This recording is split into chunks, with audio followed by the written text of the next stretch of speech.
Students आज हम start कर रहे हैं लेक्चर नंबर 2 सीएसएस और पीएमएस के न्यू सिलेबस के अकॉर्डिंग जो मॉडर्न फिजिक्स के सेकंड लेक्चर को आज मैं प्रेजेंट करने जा रहा हूँ।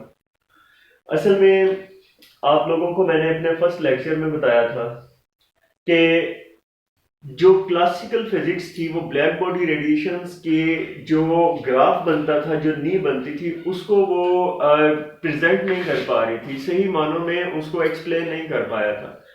अब कुछ क्लासिकल फिजिक्स के वेल नोन जो साइंटिस्ट हैं उन्होंने उन ब्लैक बॉडी रेडिएशंस को एक्सप्लेन करने की कोशिश की। ठीक है, इसमें सबसे पहले जो नाम है वो है Stefan Boltzmann law. Stefan Boltzmann law ने असल में ये बताया था कि जो पावर रेडिएट होती है किसी भी ब्लैक बॉडी से, ये असल में उन्होंने बात की टेम्परेचर की।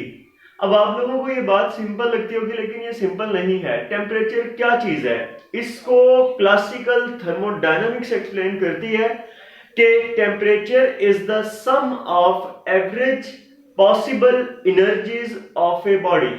ओके, तो वो जो एवरेज पॉसिबल एनर्जीज है मींस दैट कि there is a continuous relation, जो कि मैंने अपनी लास्ट वीडियो में आपको बताया था फोरियर ट्रांसफॉर्म के जरिए, कि एक पार्ट से दूसरे पार्ट पे एनर्जी जो है वो एक कंटिन्यूटी से डिस्ट्रीब्यूट होती है। तो इसकी बेसिस पे इन्होंने ये फॉर्मूला डेवलप किया। तो इसमें आप देखें कि ये जो 4 पावर फैक्टर है टेम्परेचर का, ये टेम्परेचर दरअसल क्लासिकल फिजिक्स में आपने बार बार मैं एक्सप्लेन करता हूं, इक्विपार्टीशन थ्योरम को ध्यान में रखना है। इक्विपार्टीशन का मतलब है equal distribution of the energy. लेकिन इनका सबसे बड़ा इशू ये हुआ कि इन्होंने जिस वक्त शॉर्ट वेवलेंथ से लॉन्ग वेवलेंथ की तरफ को एक्सप्लेन किया, तो ये देखिए ये 2 लाइंस है यहाँ पे। एक लाइन ब्लैक बॉडी रेडिएशन की है, दूसरी लाइन जो है वो इनके फार्मूला से डेवलप हुई। तो यहां पे आके ये डेविएट कर गई, और डेविएट करने के बाद आपको बार बार मैं एक्सप्लेन करता हूं कि ब्लैक बॉडी रेडिएशंस में नी बनती है नी। लेकिन इस फेज में ऐसा नहीं हुआ, बल्कि ये क्योंकि कॉन्टिन्यूअस रिलेशन था तो ये सीधी लाइन ऊपर को निकल गई, तो ये एक्सप्लेन ना कर पाए। इसके बाद जो नेक्स्ट वर्क था वो था रिले जीन्स लॉ का। अब इसके अंदर भी वो लिखते हैं कि radiation as a function of wavelength from a black body at a given temperature.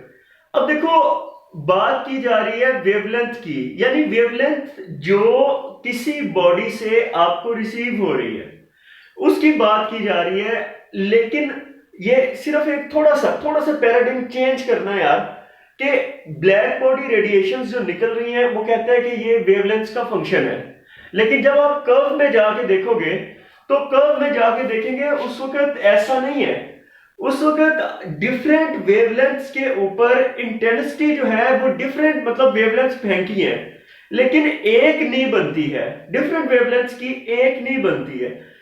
I mean to say that के एक इंटेंसिटी देती है, उसके बाद फॉर एग्जांपल आपने टेम्परेचर सेम रखा लेकिन वेवलेंथ चेंज कर दी। तो जैसे ही आपने ये चीज की तो उस फेज में ये हुआ कि सिर्फ एक इंटेंसिटी बनी। इसका मतलब कि wavelength is independent of the intensity.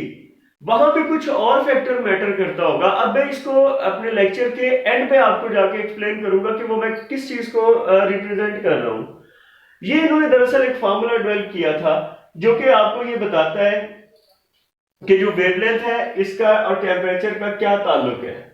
Anyways इसके बाद यही इसकी ग्राफिकल रिप्रेजेंटेशंस थी। तो इनकी ग्राफिकल रिप्रेजेंटेशंस में रिमेंबर दैट कि ये जो लाइन आपको येलोइश कलर की लाइन ऊपर को उठती नजर आ रही है, ये था रिले जीन्स लॉ। ठीक है, ये भी इसको एक्सप्लेन ना कर पाए तो नेक्स्ट जो है वो आता है वीन्स लॉ।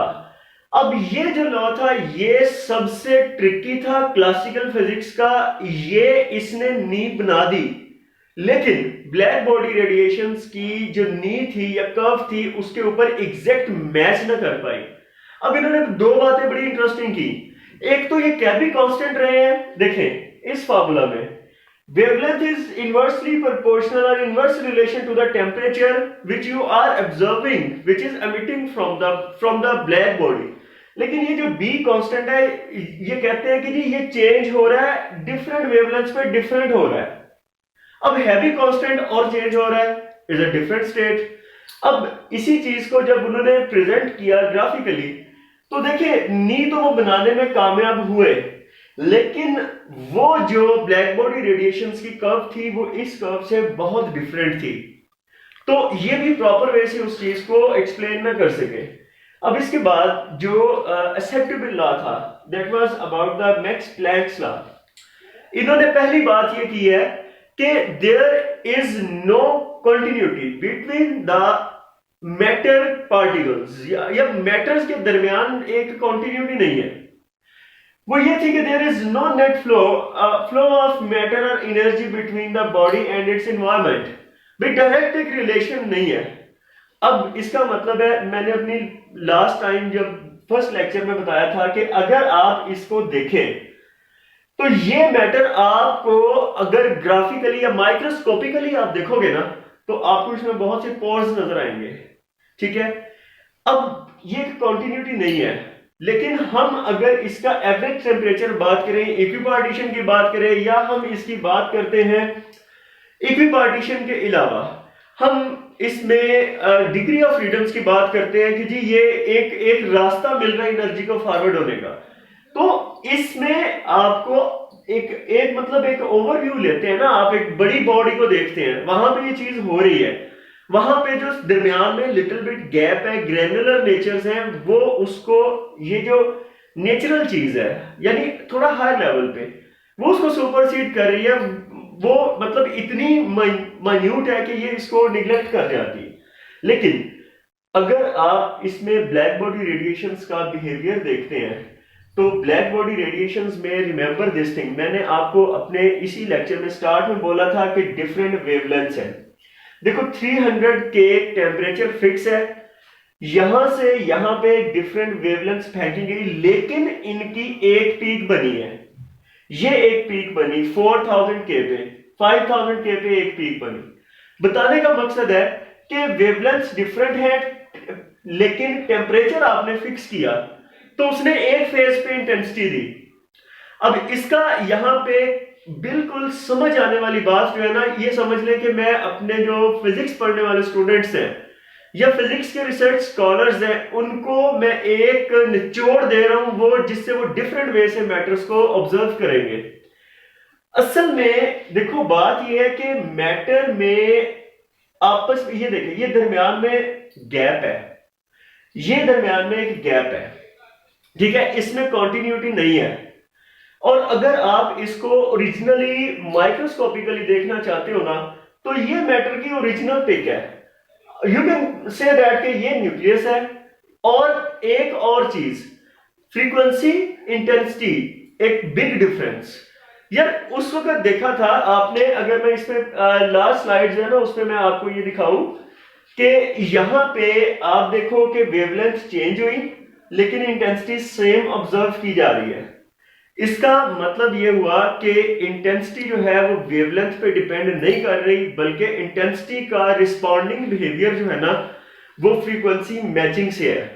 फ्रीक्वेंसी मैचिंग से कैसे होगा, वो जरा आप ये देखें कि यहां पे जो बेसिक लॉ जिसको मैं अभी आपके सामने शो करने वाला हूं, ये देखें, इसमें ये मैटर है, कंडेंस है, यहां पे ये कंडेंस है, यहां पे फ्रीक्वेंसीज मैच करती हैं, तो इसलिए जहां पे यहां से इब्तिदा होती है श्रोडिंगर वेव इक्वेशन की, कि जिस वक्त आप देखें कि क्वांटम फिजिक्स जब इक्वेशंस को मैच करती है, इक्वेशंस को प्रेजेंट करती है, तो किसी जगह पे नॉर्मलाइज स्टेट आती है, किसी जगह प्रोबेबिलिटी मिनिमम हो जाती है। ये वो स्टेट्स हैं जहां पे मैक्सिमम रिस्पॉन्डिंग नेचर है। मींस दैट मैं ये कहना चाहता हूं कि फ्रीक्वेंसी में एक फ्रीक्वेंसी जब मैच करती है तो एम्पलीट्यूड बढ़ जाता है। तो हर एक एनर्जी डिस्ट्रीब्यूशन कर्व में आप ये देखोगे कि मैटर्स में अब मैं इसी चीज को जरा दोबारा से आपको दिखाऊं। देखो इस बात में कहने का मतलब है कि आपको ये सीधी सीधी लाइनें नजर आ रही है ना, जैसे पेन से ड्रॉ की हुई है, लेकिन ऐसा नहीं है।